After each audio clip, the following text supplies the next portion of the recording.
What's up, guys? I'm starting on the floor today because I'm doing some gear work. I'm going to get some new drum heads put on these guys. I'm hoping to get some batter heads and resonant heads for my two toms. Recently I did get my bass drum head replaced on the batter side, so I'll take a quick little video of that and throw that in there too. Unfortunately, I wasn't able to film that when I was switching out that drum head and show you guys how I kind of tune my bass drum. And the new drum head that I'm trying out on that, I'm actually trying an EMAD 2.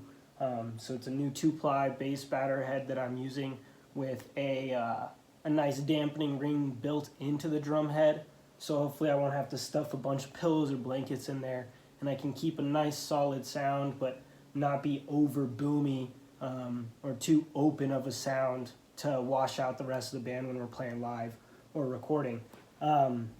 But with that, yeah, I'm going to show you guys that at the end, so I got to make sure I remember that. And then I started getting ahead of myself and got a little excited, so I already took care of my rack tom here.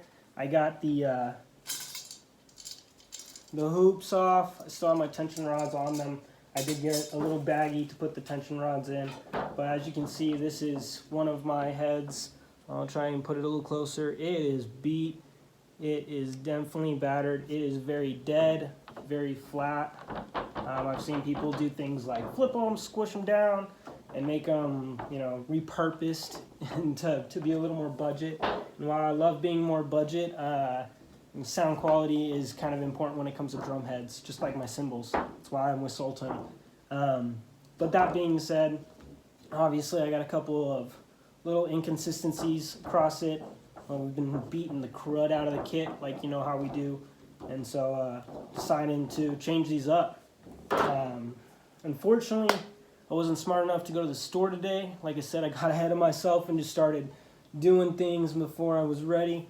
But with that, I'm going to go to the store probably tomorrow, get my drum head. So what I'm going to do right now is take this guy off. I'm also going to take a quick video of that bass drum head for you guys so you can see what I'm rocking on that. But I'm going to take apart my floor tom, wipe down some of the edges on these drums just to clean them up a little bit, make sure there's no dust or dirt or anything. Try and wipe down the wraps too, make them look nice, because we do have a show on October 10th, which is Tuesday, just a couple days from when I'm filming this. This video will probably be out after that show, but I'm going to take the drum heads and the hoops off, clean them up a little bit, and then show you that bass drum head. And then I'll get some drum heads tomorrow, and I'll tune those up, and you guys can see how I do that too. Every drummer has their own style. I've kind of learned my own way, so definitely if you have any pointers, and put them in the comments for me. I'd love to hear from other drummers and try out different things. If you're trying to figure it out yourself, you can kind of do what I'm doing and see if it works for you. If not, there's millions of videos out there. There's great drummers that will show you how to tune your drums, and that's kind of where I've based my tuning off of as well, just other drummers that I've played, as well as other drummers that I watch over on YouTube. So yeah, let's get to work.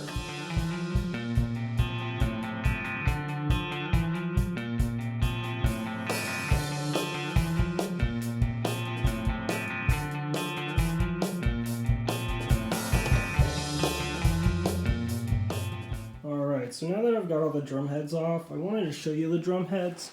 They're Remo UXs, not terrible drum heads by any means, but definitely not supposed to last as long as I've been using them. See, you can see the logo is actually still printed from the type of kit I have. So these are actually the drum heads that came with my kit however long ago I had it, so I've been beating on these for years.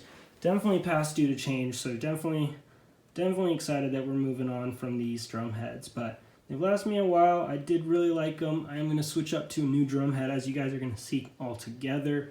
But since I'm going to clean up the hoops and the shells of the toms, figured I'd pull out the bass drum and do the same, clean up the hardware and everything, make it look nice. If you've noticed, I did change the tension rods to not have those wings. As I put them in my bag, they tend to turn on me, and it literally turn on me. So it causes them to detune, but this is that EMAD 2. It's a 2-ply EMAD head, so it's got that built-in dampening ring. I did put the thicker ring in there. You can see the thinner ring right there.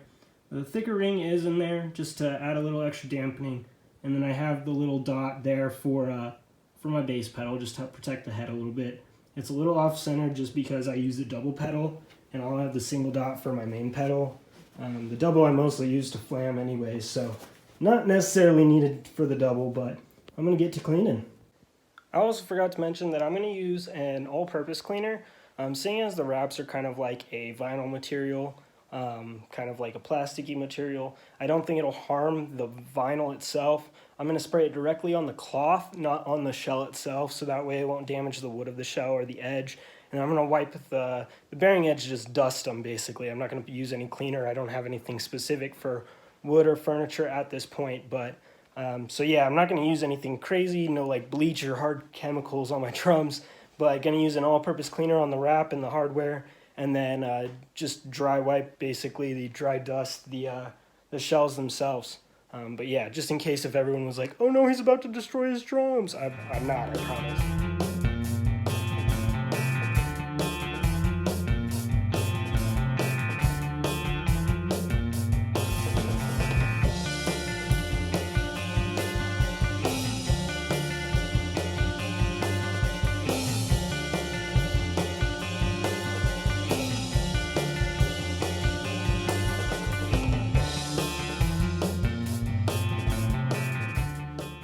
Okay, so yesterday I got to cleaning the drums and I wiped them all down. I got the bearing edges wiped down as well. They look a lot better now, a lot cleaner.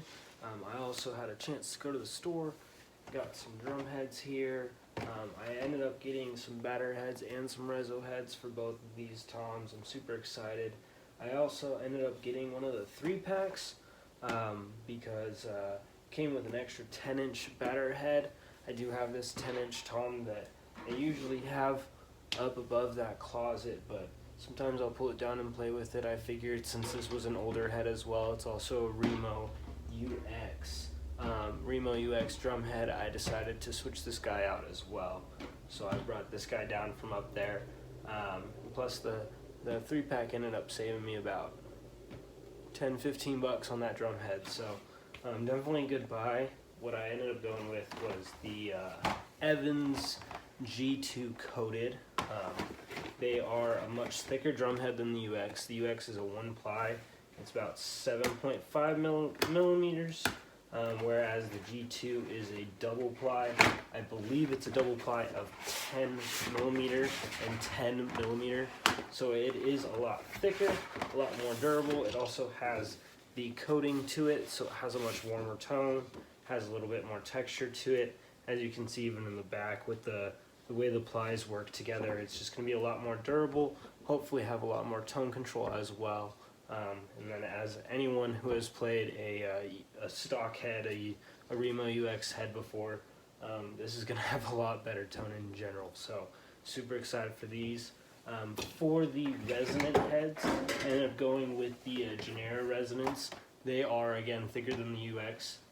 They are 10 millimeters instead of the 7.5. They are still 1-ply, so they should be a good, nice resonant head. They are uncoated, they're clear, so nice resonant head for just generic, just overall good, versatile reso head for you. So that's what I ended up going with. Gonna get these drums all set up and tuned up.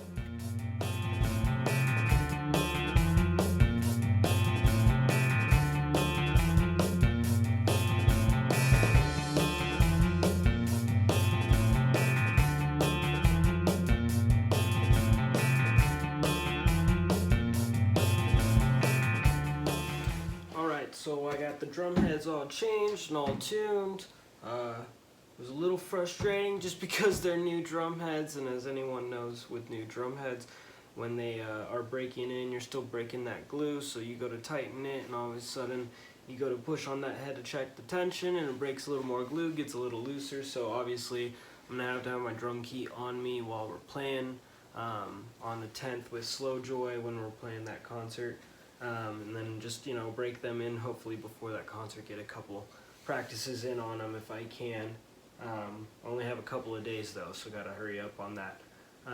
But yeah, I also, I don't know if you've seen previous videos of my drums, but you might have seen some things like these guys. I actually have the ones that I previously had on my kit.